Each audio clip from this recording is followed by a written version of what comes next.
vì bằng một ôn nô không có được tốt nô chụp lên những cái bằng một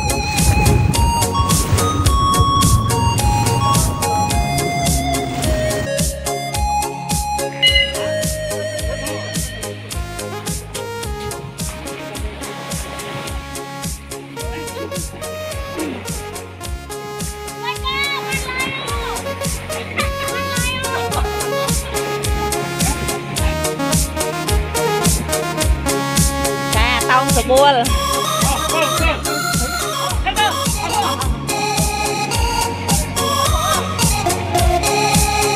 tao